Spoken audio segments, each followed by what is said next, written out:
ஓம் யதாக்னே தாகியா சக்தி ராமகிருஷ்ணே ஸ்திதாகியா சர்வவித்யாஸ்வரூபாம் தாம் சாரதாம் பிரணமாம்யகம். தீயில் வெம்மை உறைவது போல் ஸ்ரீராமகிருஷ்ணரில் உறைபவளும் அனைத்தறிவு வடிவுலனும் ஆகிய அன்னை சாரதியை வணங்குகிறேன். தாயுமானவர் அருளிய பராபர கண்ணியில் சென்ற வகுப்பில் வாயினால் பேசா மௌனத்தை வைத்து இருந்தும் தாயிலார் போல் நான் தளர்ந்தேன் பராபரமே என்ற கண்ணியினுடைய பொருளை விரிவாக பார்த்தோம். என்னுள் மௌனம் என்பது இருக்கின்றது. மௌனம் வந்து யதாஸ்தானத்திற்கு நம்மை இட்டு செல்லும். அதாவது ஆன்ம அனுபூதிக்கு, இறை அனுபூதிக்கு. அப்படி இருந்தும் தாயில்லாத செய் போன்று நான் தளர்ந்து விட்டேன்.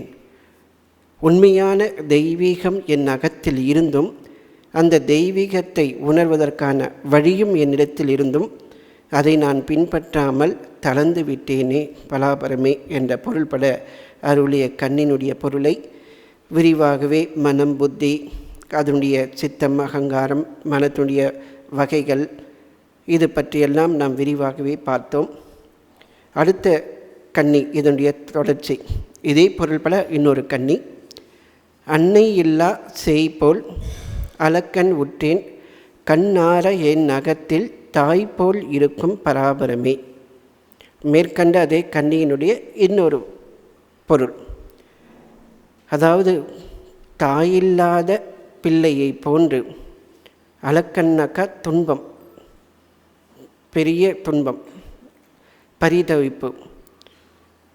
அலக்கன் உற்றேன் கண்ணார என் நகத்தில் தாய்போல் இருக்கும் பராபரமே. இதனுடைய விரிவான சொற்களை, பொருளை இப்போ பார்க்கலாம். அன்னை இல்லா செய்போல், அதாவது தாய் இழந்த அல்லது தாயை பிரிந்த ஒரு பச்சிளம் குழந்தையை போன்று. பொதுவாகவே குழந்தை வந்து அம்மா இருந்தாக்கா உலகத்திலே இல்லாத பாதுகாப்பை உணரும். ஒரு கூட்டத்தில் உறவினர்கள் எல்லோரும் இருக்கிறார்கள், அம்மா இருக்கிறார்கள், பார்த்தா அவங்களுடைய குழந்தையினுடைய தாத்தா, பாட்டி, மற்றவர்கள் எல்லோரும் இருந்தாலும் அம்மா இல்லைனாக்கா, கொஞ்ச நேரம் இல்லைனாக்கா அந்த குழந்தை பரிதவிச்சிடும். உறவினர்கள் இருக்கும்போதே அந்த குழந்தை அம்மா இல்லாவிட்டால் பரிதவிக்கும். அதே குழந்தை எங்கேயோ தவறி சென்று விட்டால் எப்படி பரிதவிக்கும்? ஒற்றார் உணர்வும் இல்லாமல், தாயும் இல்லாமல் ஒரு தனித்து விடப்பட்டிருந்தால் எப்படி தவிக்குமோ அதுபோன்று அன்னை இல்லா செய் போல் அலக்கன் அளவில்லாத துன்பம், வேதனை உற்றேன். அந்த குழந்தை எப்படி தவிக்குமோ அதுபோன்று நான் தவிக்கின்றேன். இது வந்து இங்கே தாயுமார்வர் சொல்வது, நான் வந்து உலகத்தில் மாயையினாலும் பந்தத்தாலும் கர்ம வினைகளாலும் அல்லல் படுகின்றேன். இந்த ஒரு சக்கரத்தில் மாட்டிக்கொண்டேன். உன்னை பிரிந்ததால் எனக்கு இந்த துன்பம், உன்னை பிரிந்ததால் எனக்கு மாயையினுடைய வசத்திற்கு ஆட்பட்டு விட்டேன். மாயை என்றால் உண்மையை மறைப்பது, அடுத்ததாக உண்மையற்றதை உண்மையாக இருப்பது போல் காட்டுவது. உண்மை இயல்பு, நீ என்னுடைய அகத்தில் இருக்கின்ற தெய்வீகமான உன்னை மறந்துவிட்டேன். அடுத்ததாக உண்மை அல்லாதவற்றை உண்மை என்று நான் கருதுகிறேன். எது என்றால் இந்த தேகம், இந்த உலகம், இது எல்லாமே இருக்கிற மாதிரி இருக்கும், ஆனால் கால வெள்ளத்தில் ஓடிவிடும். இருப்பது போல் இருந்து மறைந்துவிடும். தன்னில் வரைகின்ற கோடுகள் போன்று இது எல்லாமே மறைந்துவிடும். ஆனால் அதற்குள் எத்தனை இன்ப துன்ப அனுபவங்கள், எத்தனை பிறவிகள், எத்தனை வினைகள், எத்தனை துன்பங்கள், இதையெல்லாம் நாம் அனுபவிக்கிறோம். இதைத்தான் நான் தாயை பிரிந்த பச்சிலம் குழந்தையை போன்று இந்த சூழலில், மாயையின் சூழலில், பிறப்பு இறப்பு என்கின்ற சூழலில் நான் தவிக்கின்றேன். இந்த துன்பங்கள் அது மட்டும் போதாது என்று வயது, மூப்பு, பிணி, பசி, பயம், இது எல்லாமே என்னை வருத்துகின்றது. இந்த பந்தங்கள் எல்லாமே அனாதியாக தொடர்ந்து வருகின்றன. எப்போது நான் வினையினால் உடலை தேகம் எடுத்தேனோ அப்போது முதற்கொண்டு அளவில்லாத துன்பம். இந்த துன்பத்திற்கு ஏதாவது ஒரு எல்லை இருக்குனாக்கா சொல்லவே முடியாது. பிறப்பு, மீண்டும் இறப்பு, மறுபடியும் பிறப்பு, மறுபடியும் பிறப்பு, ஒரு பிறவி இல்லாமல், ஒரு மனித வர்க்கம் இல்லாமல் எத்தனையோ பிறவிகள், புல்லாகி பூடாகி என்று சொல்வது போன்று. ஆனால் இதில் என்ன விசித்திரம்னா, கண்ணார என் அகத்தில் தாய் போல் இருக்கும் பராபரமே, நீ எங்கேயுமே என்னை விட்டு இருந்ததில்லை, நீ என்னுடைய அகத்திலேயே தான் இருக்கின்றாய். என்னுடைய கண்கள் குளிர்ச்சியாக காணுகின்ற வகையில், என்னுடைய கண்களுக்கு ஒரு ஆனந்தத்தை உண்டாக்குகின்ற அளவுக்கு என்னுடைய பக்கத்திலேயே, என்னுடைய அகத்திலேயே தான் இருக்கின்றாய். ஆனால் நான் உன்னை அகத்தில் தேடாமல் புறத்தில் நான் ஓடிக்கொண்டிருக்கிறேன். பராபரமே, என்னுடைய தாயாக இருக்கின்ற பராபரமே, இறைவா, இப்படி இருக்கின்ற சூழலில் என்னை எப்படி நீ ஆட்கொள்ளப் போகிறாய், என்னை நீ ஆட்கொண்டு அருள்வாய் என்ற ஒரு வேண்டுகோளை இங்கு வைக்கின்றார். பொதுவாக இறைவனை தந்தையாக தாயாக அழைப்பது நம்முடைய மரபு. தாயையாக நாம் அழைக்கும்போது இன்னும் நமக்கும் இறைவனுக்கும் பந்தம் உண்டாகின்றது. தாய் என்றாலே அன்பு. அந்த தாய் குழந்தைக்காக எதையும் தியாகம் செய்ய தயாராக இருப்பாள். அந்த குழந்தையினுடைய சந்தோஷம்தான் அந்த தாய்க்கு ஒரே சந்தோஷம். ஸோ அப்படி நீ தொடர்ந்து எனக்கு தாயாக இருக்கின்றாய். இந்த தாயை எங்கே, நான் வெளியில் எங்கும் இல்லை, நீ அகத்திலே தான் இருக்கிறாய். உன்னை அகத்தில் உணர்ந்து விட்டால் இந்த பிறப்பு இறப்பு துன்பங்கள் எதுவுமே என்னை பாதிக்காது. ஆனால் அகத்தில் உன்னை உணராவிட்டால் இவை அனைத்தும் என்னை தொடர்ந்து வருத்தி கொண்டே இருக்கும். ஆகவே எப்படி ஒரு தாய் தன்னுடைய குழந்தையை கைவிட மாட்டாளோ, துன்பத்தில் தவித்தால் கருணை கொண்டு துடிப்பாலோ, அந்த துன்பத்தை கண்டு துடிப்பாலோ, அதுபோன்று என்னுடைய துன்பத்தை கண்டு நீ துடிக்க வேண்டும், தாயை போன்று என்னை அணைத்துக்க வேண்டும். அந்த ஒரு வேண்டுகோளை இங்கே வைக்கின்றார் தாயுமானவர்.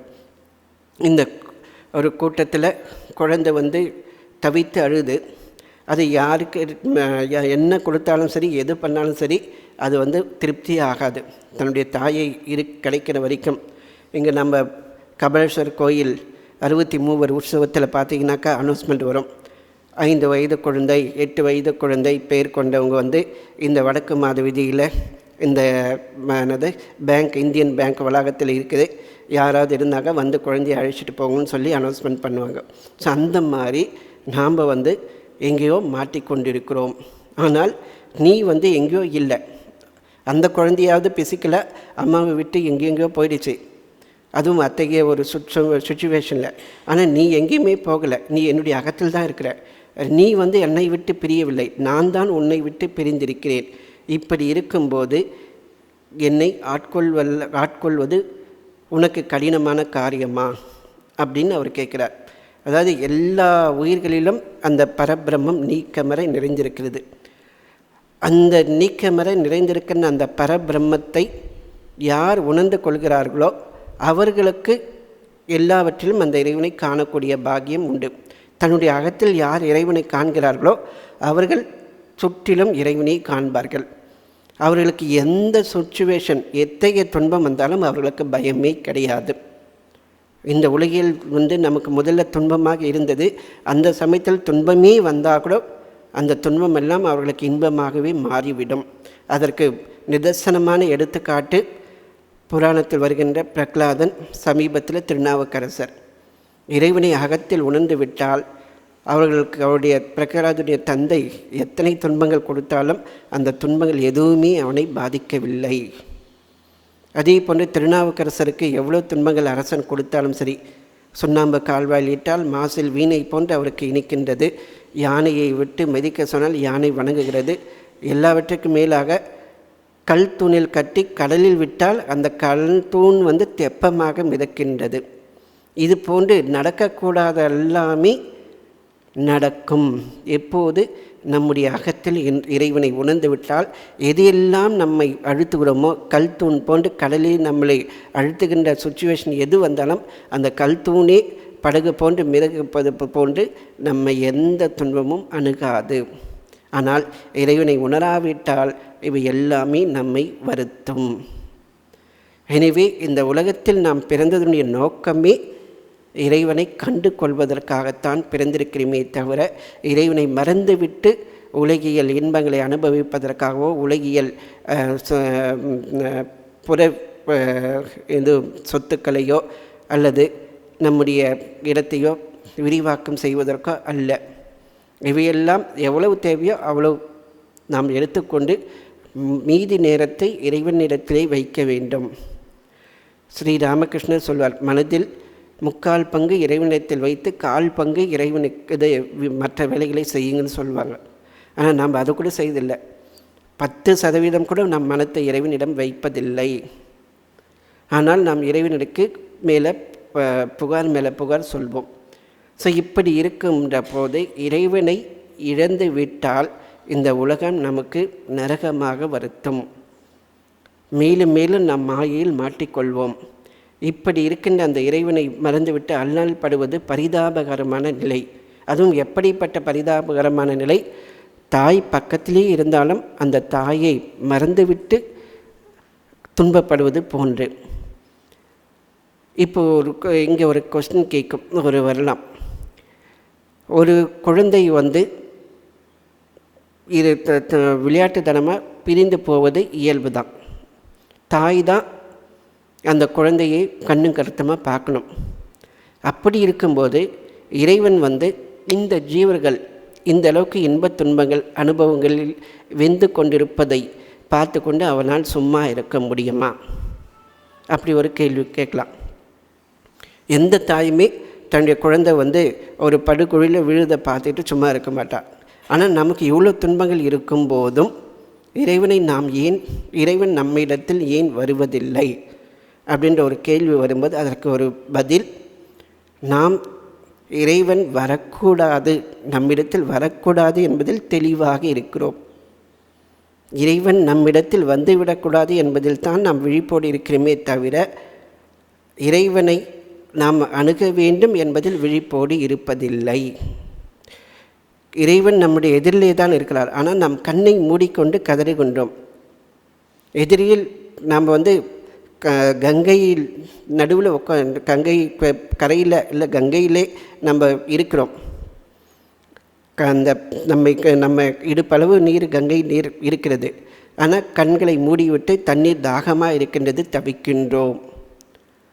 அந்த இறைவன் ஒரே ஒரு சின்ன ஒரு டெஸ்ட்டு, ஒரு சுயேட்சை, நான் எனது என்ற உணர்வை அந்த ஜீவனிடத்தில் விட்டு வைத்திருக்கிறார்.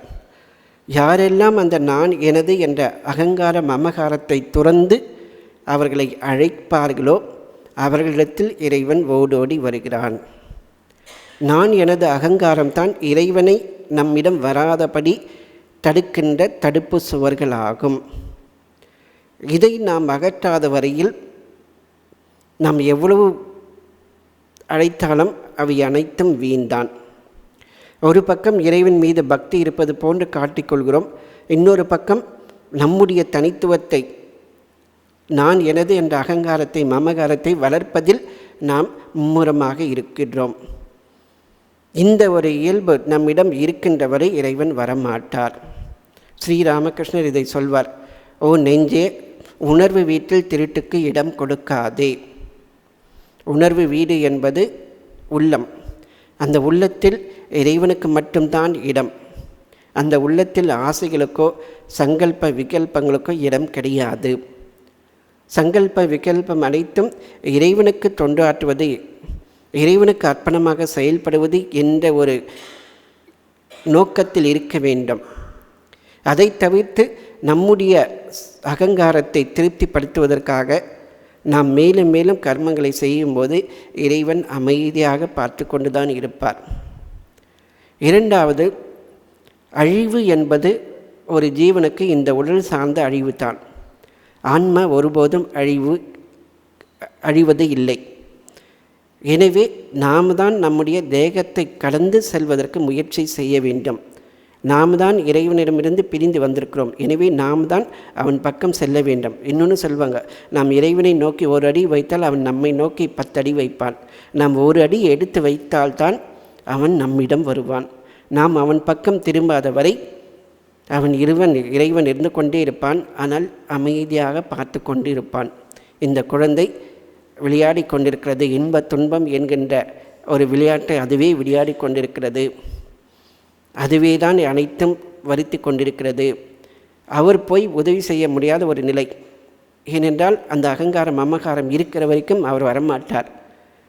அந்த ஒரு வழியை நாம் ஏற்படுத்தி கொடுக்காதவரை இறைவன் அமைதியாக இருப்பார். பொதுவாக ஒரு குழந்தை விழுந்தாக்கா அம்மாவை கூப்பிடும். சின்ன குழந்தை, அந்த அம்மா சின்ன குழந்தைய திட்ட முடியாது. அந்த குழந்தைக்கு ஒரு 1.5 வயசு இருந்துன்னு வச்சுங்க, பேசுறது கூட அவளுக்கு வராது, அம்மா அப்பான்னு தான் கூப்பிடும். ஆனால் அது ஓடும், விளையாடும், விழும், எல்லாமே பண்ணும். அந்த நேரத்தில் இறைவன் முழுமையாக அந்த குழந்தைய அந்த தாய் பார்த்துக்கிட்டே இருப்பார். யார் ஒருவன் அந்த ஒரு குழந்தை நிலையில், அதாவது அகங்கார மமகாரத்தை தன்னுணர்வை விட்டு விட்டு விளையாடுகிறானோ அந்த பக்தனை கண்ணும் கருத்துமாக இறைவன் பார்த்து கொள்கிறான். இதற்கு உதாரணம் நாம் ஏற்கனவே சொன்ன மாதிரி பிரகலாதர், திருநாவுக்கரசர் போன்ற மகான்கள், அருளாளர்கள். எனவே இறைவன் நம்மிடத்தில் வர வேண்டுமென்றால் நாம் தேவையில்லாமல் உருவாக்கி வைத்திருக்கின்ற இந்த மாயை பிம்பத்திலிருந்து வெளியே வர வேண்டும். வெளியே வருவதற்கான துணிச்சல் நம்மக்கிட்ட இருக்க வேண்டும். அந்த துணிச்சல், நான் என்ற அகங்கார மமகாரத்தை கடக்கின்ற அந்த துணிவு இல்லாதவரை நாம் அனாதைகளாகத்தான் இருப்போம். நாம் இந்த கண்ம பந்தத்தில் மாட்டிக்கொண்டு மேலும் மேலும் உழண்டு கொண்டே இருப்போம். இந்த பாடலில் பார்த்தீங்கன்னா, அன்னை இல்லா செய்போல் அளக்கன் விட்டேன் கண்ணார என் அகத்தில் தாய்போல் இருக்கும் பராபரமே. அத்வைதமும் இதே உபதேசம்தான் கூறுகிறது. அந்த இறைவன் ஆத்மா உன்னுள்ளே இருக்கிறது. அயம் ஆத்மா பிரம்ம, அகம் பிரம்மாஸ்மி. அந்த பிரம்மத்தை தவிர்த்து இந்த உலகத்தில் வேறு எதுவுமே இல்லை. இருப்பது அது ஒன்றே தான். காண்பது அனைத்தும் மாயையினுடைய சித்திரங்கள். கனவு போன்றது, காணல் நீர் போன்றது. காணல் நீர் அதற்கென்று ஒரு தனித்துவம் கிடையாது. இருப்பது போன்ற ஒரு தோற்றம். நீங்கள் கிட்ட போக அதை கண்டுபிடிக்க முடியாது. அதே போன்று நம்முடைய பிறப்பு இறப்பெல்லாம் உண்மை என்று இருக்கிற வரைக்கும் இது தொடர்ந்து கொண்டே இருக்கும். நீங்கள் போக காணல் நீரை தொடர்ந்து செல்ல அது இருந்து கொண்டே தான் இருக்கும். அந்த காணல் நீர் மறையவே மறையாது. நம்முடைய பயணமும் இருக்கும், அதுவும் தென்பட்டு கொண்டிருக்கும். எப்போது நாம் அது காணல் நீர் என்று உணர்கிறோமோ அப்போது காணல் நீர் தென்படும். ஆனால் நாம் மதி மயங்காது. எப்போது நம்முள் இருக்கின்ற அந்த இறைவனை அல்லது ஆன்மாவை கண்டு கொள்கிறோமோ அப்போது இந்த மாயையினுடைய விளையாட்டு நின்றுவிடும். இந்த கனவு மறைந்துவிடும். அல்லது இருந்தாலும் அந்த கனவில் நாம் பயப்பட மாட்டோம். இந்த கனவு தான் பிறப்பு இறப்பு துன்பம் பயம் அனைத்துமே இதுதான்.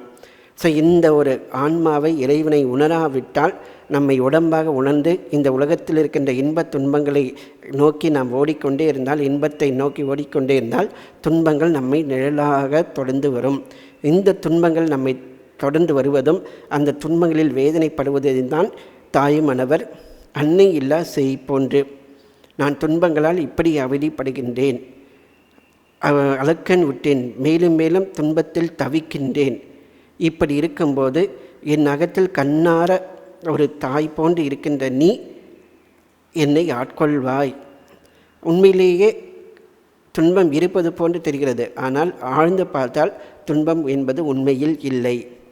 பிறப்பு இறப்பு அனைத்துமே ஒரு மாயாஜாலம்.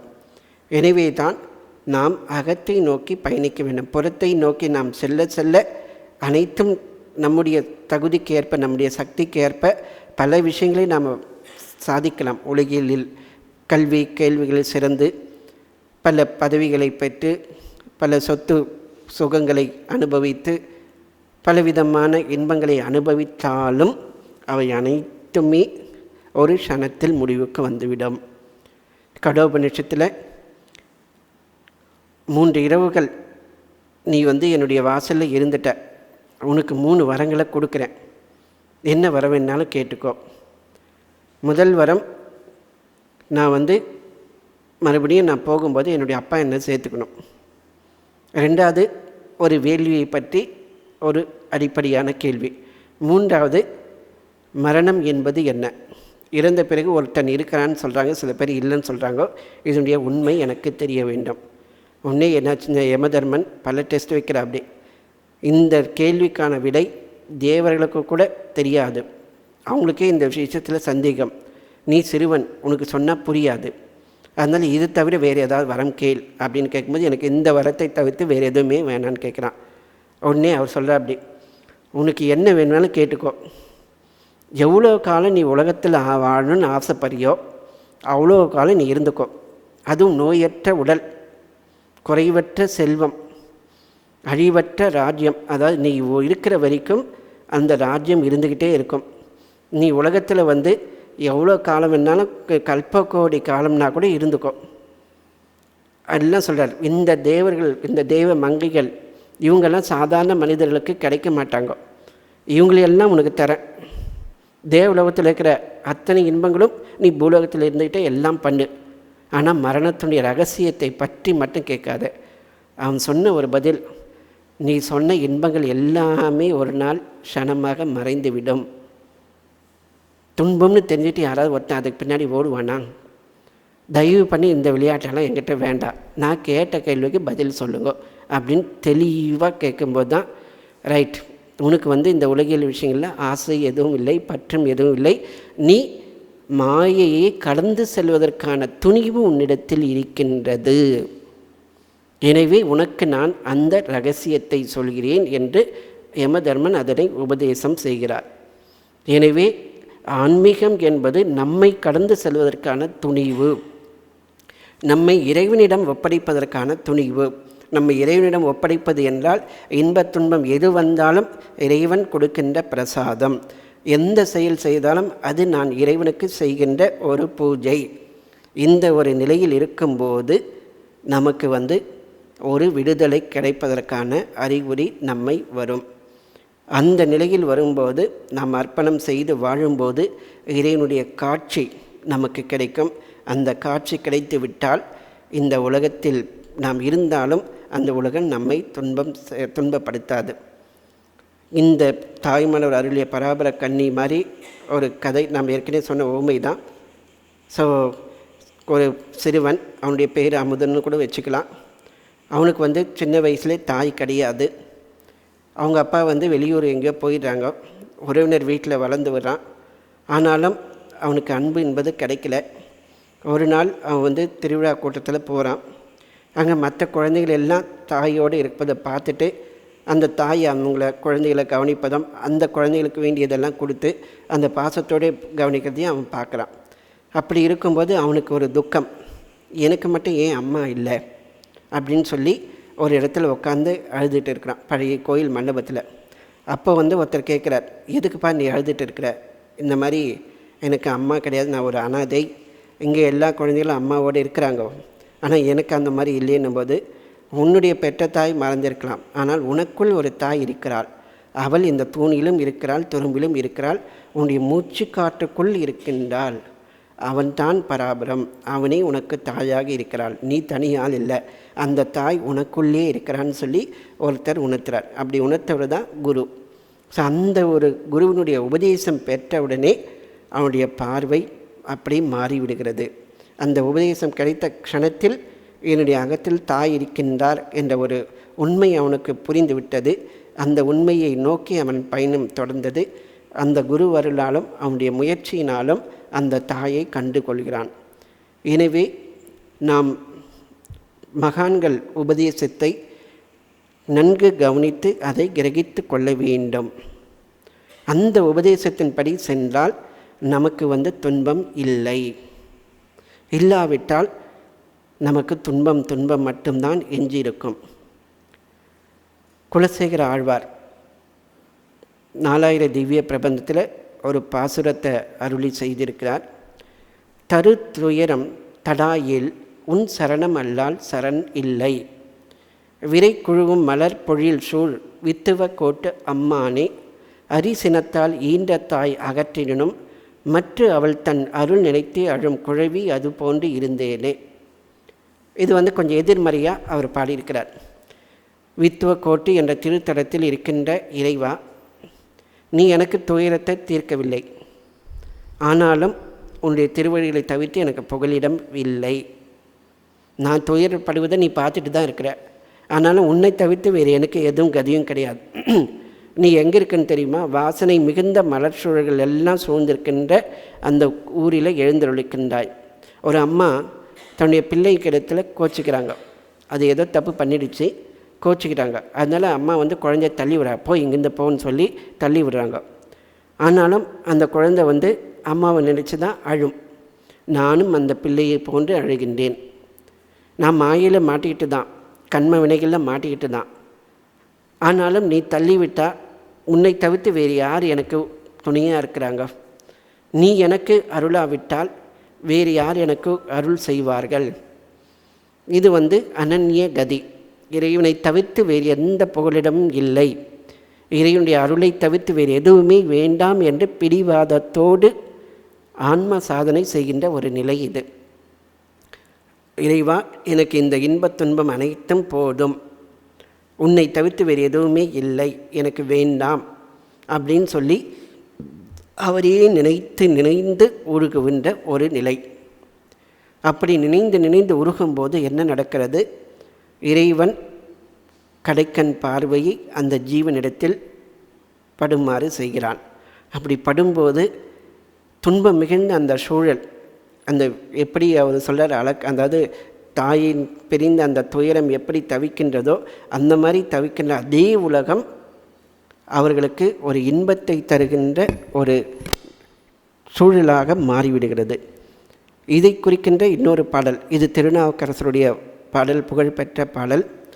வாயானை மனத்தானை மனத்துள் நின்ற கருத்தானை கருத்தறிந்து முடிப்பான் தன்னை தூயானை தூவெல்லை ஏற்றான் தன்னை சுடத்திங்கள் சடையானை தொடர்ந்து நின்ற என் தாயானை தவமாய தன்மையானை தலையாய தேவாதி தேவர்க்கு என்றும் சேயானை தென்கோடல் திரு ஆளவாய் சிவனடியே சிந்திக்க பெற்றேன் நான்.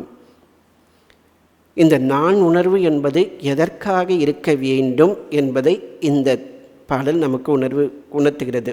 நான் உணர்வு ஏன் இருக்க வேண்டும்? இறைவனை சிந்திப்பதற்காகத்தான் இந்த நான் உணர்வு இருக்க வேண்டும். மற்றபடி இந்த உடலை பற்றி, இந்த உடலே நான் என்று நினைப்பதற்கும் இந்த உடலை மையமாக கொண்ட எனது என்கின்ற மமகாரத்திற்கும் அடிமையாக வாழ்கின்ற நிலையை குறிக்கவில்லை.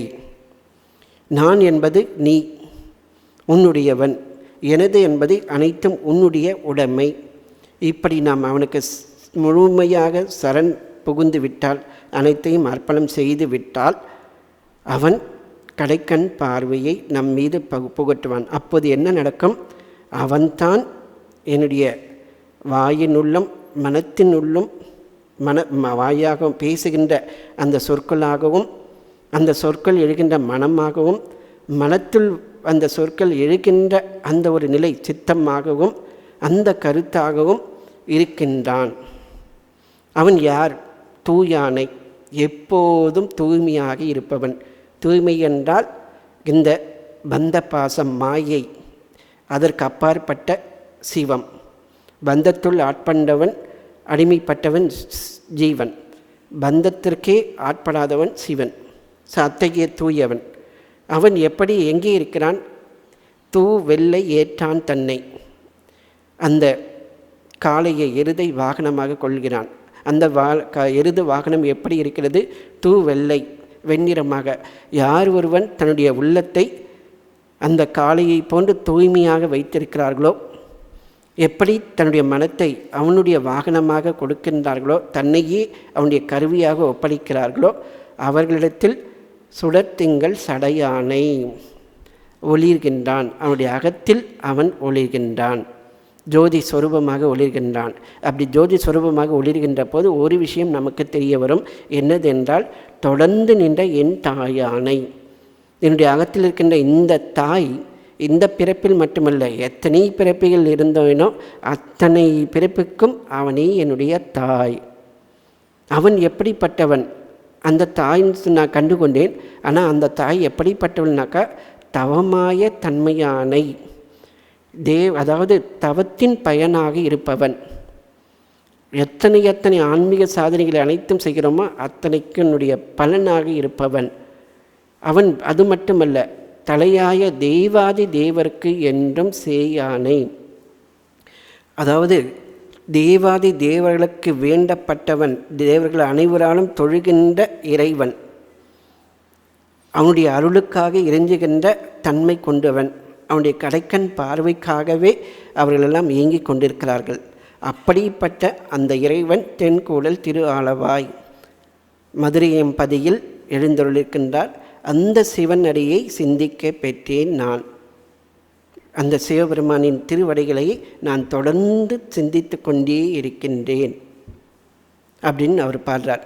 ஸோ உள்ளுக்குள்ளே இறைவனை கண்டு கொள்கின்ற ஒரு நிலை. அப்படி கண்டு கொண்டால் இறைவன் என்னுடைய அகத்தில் கருத்தாக இருக்கிறான், மனத்தாகவும் இருக்கின்றான். மனத்தில் எழுகின்ற சிந்தனையாகவும் அந்த சிந்தனைகள் வெளிவருகின்ற வாயாகவும் இந்த உடம்பாகவும் அவனே இருக்கின்றான். அவனே என்னுடைய தாயாகவும் எப்போதும் இருக்கின்றான் என்ற உண்மை நமக்கு தெரிய வரும். இந்த உண்மையை உணர்ந்து விட்டால் அதுக்கப்புறம் என்ன நடக்கும், அதை திருவாசகத்தில் பார்க்கலாம். பால், இதுவும் எல்லாருக்கும் தெரிந்த பாடல் தான். பால் நினைந்து விட்டும் தாயினும் சால பறிந்து நீ பாவியினுடைய ஊனினை உருக்கி உள்ளொளி பெருக்கி உழப்பில்லா ஆனந்தமாய தேனினை சொரிந்து புறம் திரிந்த செல்வமே சிவபெருமானே யான் உன்னை தொடர்ந்து சிக்கன பிடித்தேன் எங்கெழுந்து அருள்வது இனியே. அதாவது ஒரு தாய் குழந்தை அழுதால்தான் பால் ஊட்டும். ஸோ அந்த குழந்தையை விட நீ சால பறிந்தவன், அந்த தாயை விட அன்பு கொண்டவன். அப்படி என்ன நீ அப்படி கண்ணுனா, நீ பாவியாக என்னுடைய ஊனினை உருக்கே. பாவி என்றால் எப்போது நாம் இந்த உடம்பை என்னுடையது என்று நினைக்கிறோமோ அப்போது நாம் பாவம் செய்தவர்களாகிறோம். இறைவனை மறந்த பாவம், இறைவனை விட்டு நாம் பிரிந்த ஒரு உணர்வு நம்மிடம் இருக்கின்ற வரைக்கும் நாம் பாவத்தில் தான் இருக்கிறோம். எனவே இந்த உடம்பு, இந்த உள்ள சொல் செயல் அனைத்தும் அவனுக்கே நாம் ஒப்படைக்க வேண்டும்.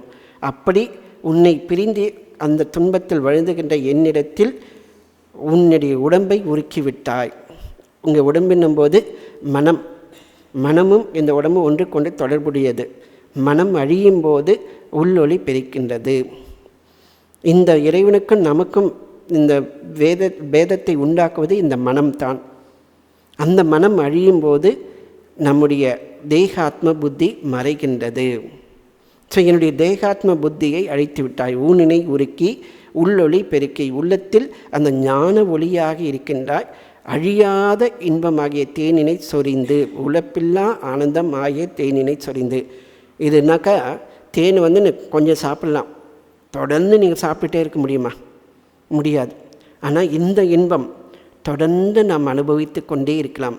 அது முடிவற்ற இன்பம், ஒருபோதும் தெவிட்டாத இன்பம். அது மட்டுமல்ல, என்னுடைய அகத்தில் மட்டுமல்ல, புறந்த செல்வமே, எல்லா புறங்களிலும் நீயே இருக்கின்றாய். என்னை என்னோடு இருக்கின்றாய் சிவபெருமானே. நான் இந்த நிலையில் இருக்கும்போது, என்னுடைய அகத்திலும் புறத்திலும் நீயே இருக்கும்போது நீ எங்கே என்னை விட்டு பிரிஞ்சு போக முடியும்? யான் உன்னை தொடர்ந்து சிக்கனை பிடித்தேன் எங்கெழுந்து அருள்வது இனியே, நீ எங்கே என்னை விட்டு ஓடி போக முடியும் அப்படின்ற ஒரு பாடல். ஸோ இதெல்லாம் பார்த்தீங்கன்னாக்கா இதை பற்றி நாம் சிந்திக்க நாம் எப்படி இறைவனை அணுக வேண்டும் என்பதை நமக்கு இந்த அருளாளர்கள் உணர்த்துகிறார்கள். ஃபஸ்ட்டு குலசேகர ஆழ்வார், இறைவா நீ என்னை ஒரு அம்மா ஒரு குழந்தைய தள்ளி விட்டாலும் அந்த குழந்தை அந்த அம்மாவை தவிர்த்து வேறு கதி இல்லை. எனவே எனக்கு நீ தான் கதி என்ற ஒரு நிலையோடு நாம் இருக்க வேண்டும். அதாவது தரு துயரம் தடாயேல் உன் சரண் அல்லால் சரண் இல்லை, விரை குழுவும் மலர் பொழில் சூழ் வித்துவ கோட்டு அம்மானே, அரிசனத்தால் ஈண்டத்தாய் அகற்றினும் மற்ற அவள் தாள் அருள் நினைத்து அழும் குழவி அது போன்று இருந்தேனே. ஸோ நாம் தியானத்தில் உட்காரும்போது மனம் அங்கேயும் அலைப்பாயும்.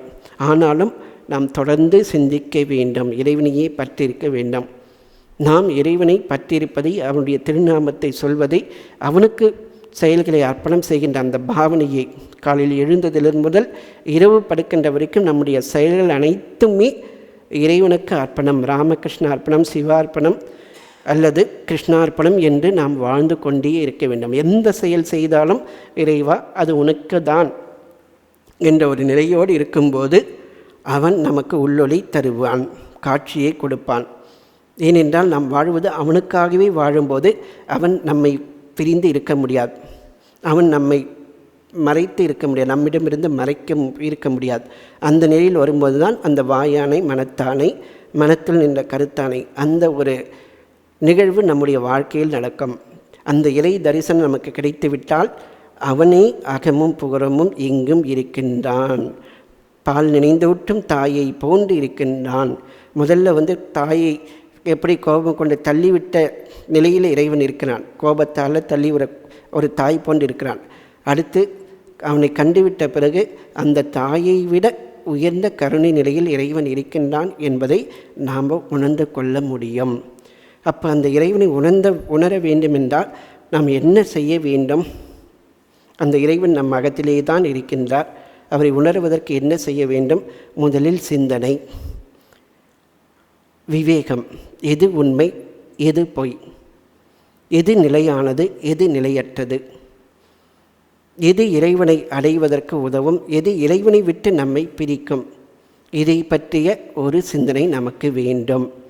முதலில் சிந்தனை. அப்படி நாம் சப்போஸ் நாம் ஆன்மீகத்தை கை கொள்ள விரும்பாத பட்சத்தில், அதாவது அனைத்தையும் இறை அர்ப்பணமாக செய்கின்ற அந்த ஒரு நிலை நமக்கு கை கொடுமா, எப்போதும் இறை நாமத்தை நம்மால் சொல்ல முடியுமா அப்படின்ற ஒரு தயக்கம் வரும்போது நிலையாமையை சிந்தித்து பார்க்க வேண்டும். நாம் என்னதான் இந்த உலகத்தில் சொத்துக்கள் அனைத்தும் சேர்த்து வைத்திருந்தாலும் ஒரு நாள் ஒரு உண்மை நமக்கு தெரிய வரும். அது என்னவென்றால், காதற்ற ஊசியம் வாராத கான் கடைவழிக்கே. எவ்வளவுதான் நாம் என்னதான் சொத்து சுகம் உற்றார் உறவினர்கள் எல்லோரும் இருந்தாலும் ஒரு நாள் அந்த ஒரு நிலை வந்துவிடும். நம்ம என்னதான் பண்ணாலும் அந்த ஒரு அனாதை நிலை நமக்கு வரும். அப்போ என்ன பண்ணணும்? அந்த ஒரு துன்பத்தை இப்போதே உணர வேண்டும். உற்றார் யார் உளரோ குற்றாலத்து உரை ஈசன் அல்லால் உற்றார் யார் உளரோ என்று பாடிய திருநாவுக்கரசரின் அந்த ஒரு வாசகத்தை நம்முடைய மனத்திற்கு நாம் உணர்த்த வேண்டும். திரும்ப திரும்ப அந்த இறைவனுக்கு நமக்கும் உள்ள தொடர்பை நாம் சிந்திக்க வேண்டும். அந்த தொடர்பு இல்லாத பட்சத்தில் நாம் அனாதை என்பதை உணர வேண்டும். முதலில் சிந்தனை, அடுத்ததாக இந்த உலகத்தினுடைய நிலையாமையை பற்றிய ஒரு உணர்வு. அந்த நிலையாமையை பற்றி தொடர்ந்து சென்று கொண்டே இருந்தால் அந்த ஒரு அவலை நிலை, இதை பற்றி நாம் உணர வேண்டும். அந்த அவலை நிலை இருக்கும்போது மேலும் மேலும் பிறப்பு இறப்பு என்கின்ற பயம் நம்மை சூழ்ந்து கொண்டே இருக்கும். அந்த நிலையில் இருக்கும்போது இதை நாம் இப்போவே விடுவதற்கு தயாராக இருக்க வேண்டும். பிறப்பு என்பதை இந்த உடல் உணர்வு, இந்த உடல் உணர்வை தியாகம் செய்வதற்கு நாம் தயாராக இருக்க வேண்டும். தியாகம் என்றால் இந்த உடலில் அனைத்தும், இந்த உடல் மூலமாக செய்கின்ற அனைத்து செயலும் உனக்கே என்று வாழும்போது இந்த உடலையே நாம் தியாகம் செய்வதற்கு சமம். எனவே நான் வாழ்கின்ற காலம் வரைக்கும் இறைவா நான் செய்கின்ற அனைத்தும் உனக்கே அர்ப்பணம் என்ற ஒரு நிலையை நாம் உறுதியாக மேற்கொள்ள வேண்டும். இதுதான் சரணம், இதுக்கு பேர் தான் சரணாகதி. ஸோ எல்லா நேரத்திலும் இறைவா நான் செய்கின்ற அனைத்தும் உனக்கே அர்ப்பணம் என்ற ஒரு சரணாகதி நிலையை நாம் மேற்கொள்ள வேண்டும். அதை நாம் தொடர்ந்து செய்து கொண்டிருக்கின்ற ஒரு துணிவை நாம் கொள்ள வேண்டும். அதுக்கு பேர் தான் உண்மையான துணிவு. இறைவனை தவிர்த்து என்னுடைய உள்ளத்தில் இடமில்லை, என்னுடைய செயல்கள் அனைத்தும் அவனுக்கு அர்ப்பணம் தவிர்த்து வேறு எதற்கும் இல்லை. பெயர் புகழுக்கோ பட்டம் பதவிக்கோ எதற்குமே இல்லை. இறைவனை அன்றி வேறு எதுவும் எனக்கு வேண்டாம் என்ற ஒரு துணிவு. அந்த துணிவு இருக்க இருக்க நாம் செய்து கொண்டே போக போக கொஞ்சம் கொஞ்சமாக நமக்கு ஒரு ஆனந்தம் கிடைக்கும். உடல் உணர்வு நம்மை விட்டு தேய்கின்ற ஒரு நிலை வரும். அந்த உடல் உணர்வு தேய்கின்ற நிலை என்பது அன்பு, அகிம்சை, இரக்கம், கருணை, பொறுமை, சத்திய நிஷ்டை, இது போன்ற குணங்கள். எவரிடத்திலும் குற்றம் காணாமல் நம்மிடத்தில் குற்றம் காண்கின்ற பண்பு, இது போன்ற குணாதிசயங்கள் நம்மிட வரல நாம் இறைவனை நோக்கி முன்னேறி கொண்டிருக்கிறோம் என்ற அர்த்தம். எப்போதும் இறை நாமத்தையே சொல்கின்ற அந்த ஒரு திறன் நம்மிடத்தில் வந்துவிட்டால் இறைவனை நாம் அடையக்கூடிய தொலைவு அதிகம் இல்லை என்று நாம் உணர முடியும். எந்த செயல் செய்தாலும் ஏதோ ஒரு மூலையில் இறைவனை பற்றிய சிந்தனை. இப்படி இருக்கும்போது ஒரு நாள் இறை தரிசனம், அந்த தரிசனம் கிடைக்கும்போது நம்முடைய இந்த உலகியல் நிகழ்வானது முற்றிலும் மாறுபட்டு விட்டிருக்கும். அந்த இறைவனை தவிர்த்து வேறு எதையுமே நாம் உணர மாட்டோம். எங்கும் இறைவன், எங்கும் ராமகிருஷ்ணமயம், எங்கும் சதாசிவமயம், சர்வம் சக்திமயம், சர்வம் விஷ்ணுமயம் ஜெகத் என்பதை நாம் உணர்வோம். இதற்கு நாம் தினசரி நம்முடைய குருநாதர் நீங்கள் தீட்சை பெற்றிருந்தால் அந்த ஒரு உபாசனையை செய்ய வேண்டும். காலையில் எழுந்த பிறகு அனைத்தையும் காலைக்கடன் எல்லாம் முடித்த பிறகு இந்த தினத்தினுடைய நோக்கம் என்ன, அதை குறிக்கும் விதமாக உபாசனை செய்த பிறகு நம்முடைய கடமைகளை நாம் மேற்கொள்ள வேண்டும். மாலையில் மறுபடியும் உபாசனை. பகலில் நாம் செய்த அந்த செயல்கள் அனைத்தையும் இறைவனுக்கு அர்ப்பணம் செய்கின்ற ஒரு அர்ப்பணம் செய்துவிட்டு மீண்டும் அவனிடத்திலேயே ஒன்றிருக்கின்ற நிலை. இரவு படுப்பதற்கு முன்பு அவரை பற்றிய ஒரு சிந்தனை, அருள் நூல்களை படிப்பது, சாஸ்திரங்களை படிப்பது அல்லது ஜபத்தியானம் மீண்டும் செய்வது. இரவு அவனுக்கு அனைத்தையும் அர்ப்பணம் செய்துவிட்டு அவனுடைய மடியிலேயே படுப்பதாக ஒரு உணர்வு. நாம் எங்கு சென்றாலும் அவனே நம் பக்கத்தில் இருக்கிறான். அவன் எங்கு எல்லா பொருளிலும் இருக்கின்றான். அவனை அன்றி இந்த உலகில் வேறு எதுவும் இல்லை என்ற உணர்வை நாம் மேலும் மேலும் பெருக்க வேண்டும். நாம் எங்கு சென்றாலும் அந்த இடம் கர்ப்பகிரகம்தான். நான் இருப்பது கர்ப்பகிரகம். இந்த உலகமே கர்ப்பகிரகம்தான். கோயிலில் மட்டும் இருக்கின்ற கர்ப்பகிரகம் கிடையாது. இந்த உலகமே ஒரு கர்ப்பகிரகம். இங்கே இருக்கின்ற அனைத்துமே தெய்வத்தினுடைய வெவ்வேறு வடிவங்கள். கோயிலுக்குள் பார்த்தீங்கன்னா வெவ்வேறு விதமான சிற்பங்கள், வெவ்வேறு விதமான சந்நிதிகள் அனைத்தும் இருக்கின்றன. அதுபோன்று இந்த உலகத்தில் வெவ்வேறு விதமான தோற்றங்கள், வெவ்வேறு விதமான மனிதர்கள் அனைத்தும் அவனுடைய வெவ்வேறு வடிவங்களே என்ற உணர்வோடு நாம் இந்த உலகத்தில் வாழ ஆரம்பித்தால் இந்த உலகத்தினுடைய தோற்றமே மறைந்துவிடும்.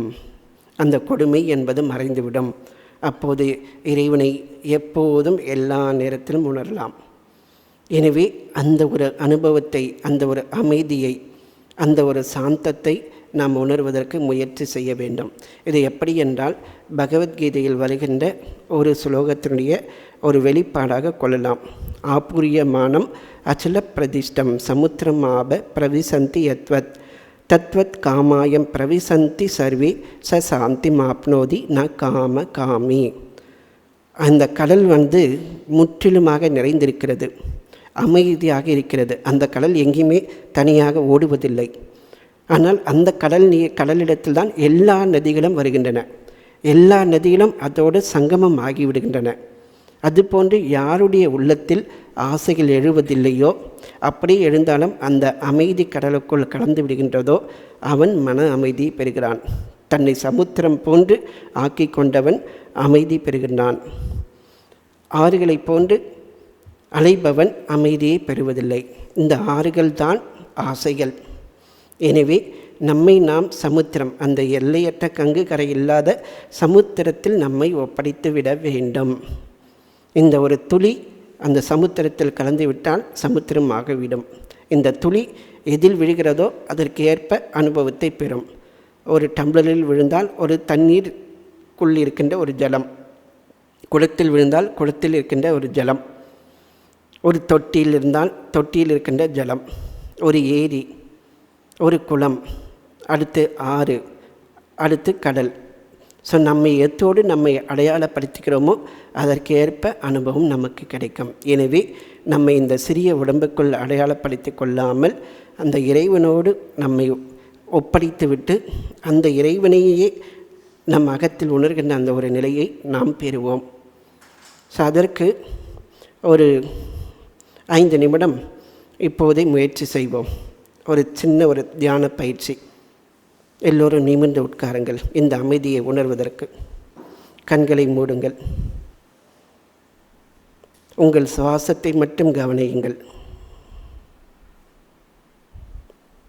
அதற்கு முன்பாக பிறப்பு இறப்பு என்கின்ற இந்த நிலையை உணருங்கள்.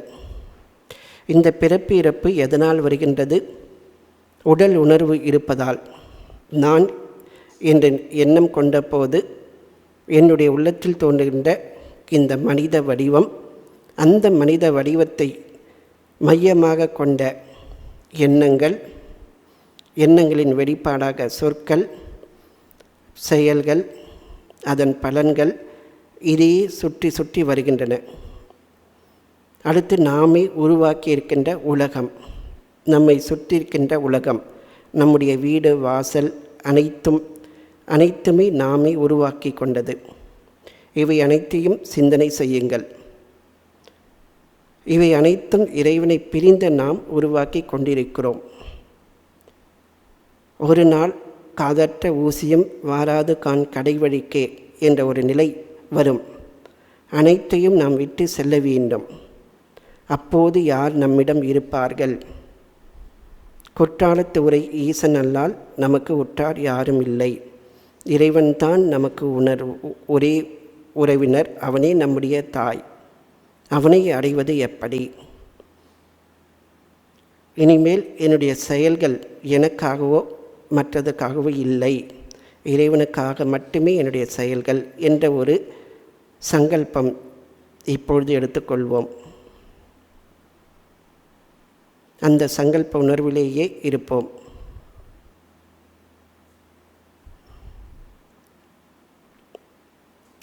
அமைதியாக மூச்சை கவனியுங்கள். இந்த மூச்சு எழுவதற்கு ஆதாரமாக இருக்கின்ற அந்த உணர்வு தளத்திற்கு மனத்தை கொண்டு செல்லுங்கள்.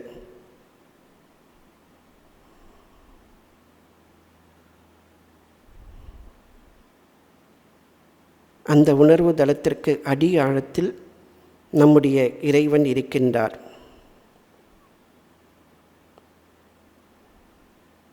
அந்த இறைவனை பற்றி கொள்வதற்கு முயற்சி செய்யுங்கள்.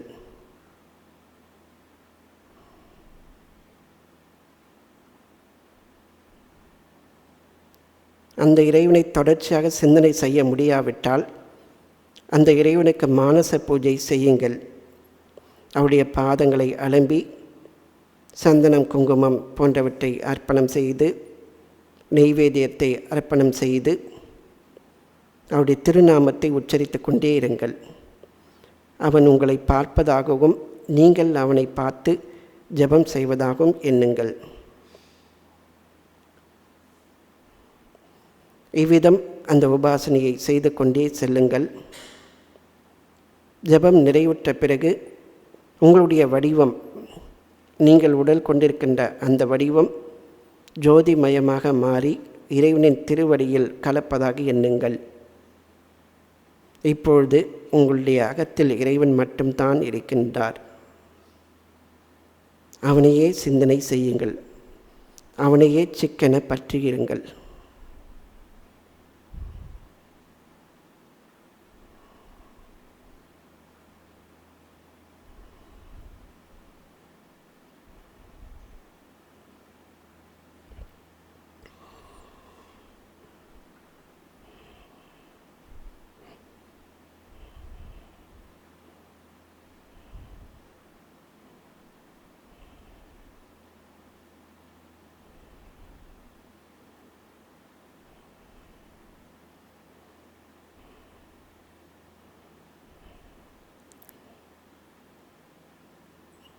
எல்லா பிறவிகளுக்கும் தொடர்ந்து தாயாக இருக்கின்ற இறைவன் என் அகத்திலேயே இருக்கின்றார்.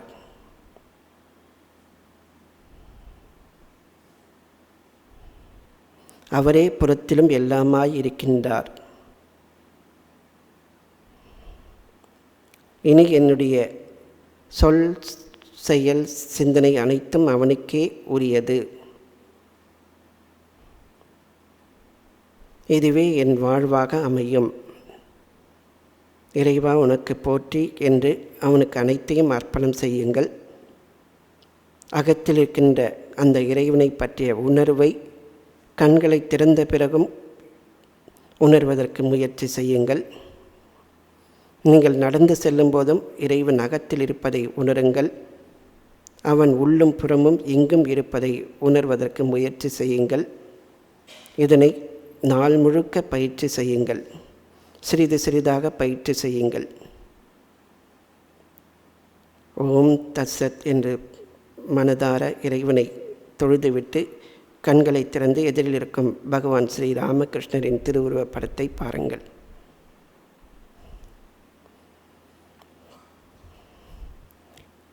இப்பொழுது ஒரு அனுபவம் நமக்கு கிடைக்கும். தாயுமானவர் அருளிய பராபர கன்னியில் முதலில் எதிர்மறையான சிந்தனை. அன்னை இல்லா செய்போல் அலக்கன் ஊட்டேன், கண்ணாறு என் அகத்தில் தாய் போல் இருக்கும் பராபரமே. இப்போது நேர்மறை. கண்ணார என் அகத்தில் தாய் போல் இருக்கும் பராபரமே, அன்னையோடு இருக்கும் செய் போன்று ஆனந்தத்தை ஊற்றேன் என்கின்ற ஒரு கன்னியாக மாற்றிக்கொள்ளுங்கள். முதலில் எதிர்மறை, இது நேர்மறை. ஸோ இந்த ஒரு நேர்மறை உபதேசம் இந்த கன்னி நமக்கு உணர்த்துகின்றது. எனவே இதை உணர்த்துகின்ற அந்த ஒரு பாடலுக்கு ஏற்ப நம்முடைய வாழ்க்கையை அமைத்து கொள்வதற்கு முயற்சி செய்வோம். அடுத்ததாக வரும் வகுப்பில் உற்று நினைக்கில் துயரம் உள்ளே செந்தியாய் பற்ற நொந்தேன் என்னை முகம் பார் நீ பராபரமே. இந்த ஒரு கண்ணினுடைய விளக்கத்தை வரும் வகுப்பில் பார்க்கலாம். வரும் பிப்ரவரி மாதம் விவேகானந்த நவராத்திரி, குருதேவருடைய ஜெயந்தி, அதைத் தொடர்ந்து வெளியூர் நிகழ்ச்சி இருப்பதால் பிப்ரவரி மாதம் பராபர கன்னி வகுப்பு இருக்காது. மார்ச் மாதம் நாம் இந்த பராபர கன்னியினுடைய வகுப்பை தொடர்ந்து காண்போம். ஓம் சாந்தி சாந்தி சாந்தி. ஹரி ஓம் தத்சத். ஸ்ரீராமகிருஷ்ணார்பணமஸ்து.